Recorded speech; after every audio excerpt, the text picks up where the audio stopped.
দেশের সিদ্ধান্ত এখন আপনার হাতে। এই রকম একটি ব্যালটে মানে এক পাশে থাকবে প্রার্থীর নাম এবং অপর পাশে থাকবে প্রার্থীর প্রতীক, এমন একটি ব্যালটে আপনাকে ভোট দিতে হবে। ভাবছেন শুধু একটা সিল মারলেই হলো? না, ছোট্ট কিছু ভুলের কারণে বাতিল হতে পারে আপনার ব্যালটটি। মানে কষ্ট করে যে ভোট দিতে গেলেন সেই ভোটটি।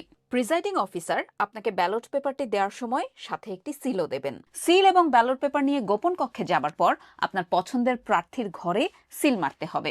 সিলটি যদি নির্ধারিত স্থানের বাইরে পড়ে তাহলে বাতিল হয়ে যাবে আপনার ব্যালট। এতে ভোট গণনার সময় একটা দ্বিধা তৈরি হয় যে আপনি আসলে কাকে ভোটটা দিয়েছেন। ভোট দেবার পর গুরুত্বপূর্ণ কাজটি হলো ব্যালট পেপারটি ভাঁজ করা। ব্যালটটি প্রথমে এভাবে একটি ভাঁজ দিতে হবে, পরের ভাঁজটি হবে এমন। যদি আপনি এইভাবে ভাঁজ করেন তাহলে সিলের কালি অপর প্রার্থীর ঘরে লেগে যেতে পারে। এমন হতেই পারে এক আসনের দুজন প্রার্থী আপনার পছন্দ, আপনি দুজন প্রার্থীর ঘরেই সিল মারলেন, তখনও বাতিল হবে আপনার ভোট, কারণ এতে ভোটারের পছন্দ স্পষ্ট থাকে না। কোনো ভোটার যদি কলম, পেন্সিল, টিক চিহ্ন বা নিজের স্বাক্ষর ব্যবহার করেন তাহলেও সেই ব্যালট বাতিল বলে বিবেচিত হয়। শুধুমাত্র নির্বাচন কমিশন নির্ধারিত সিলই বৈধ।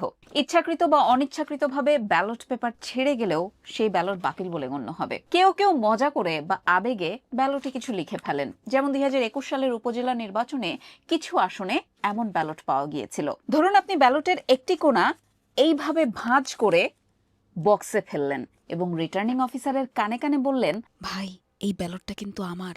যদি ব্যালট পেপারে এমন কোনো চিহ্ন থাকে যার মাধ্যমে ভোটারের পরিচয় শনাক্ত করা সম্ভব, তাহলে সেই ব্যালটও বাতিল হয়। অনেকের মনে হতে পারে আমার একটা ভোট নষ্ট হলে কি আর এমন ক্ষতি। নির্বাচনে প্রতিটি ভোটই গুরুত্বপূর্ণ। এটি নষ্ট হওয়া মানেই আপনি নাগরিক হিসেবে আপনার মত প্রকাশের অধিকার হারিয়েছেন। তাই ভোটটা দেওয়ার আগে নিয়মগুলো ভালো করে জেনে নিন।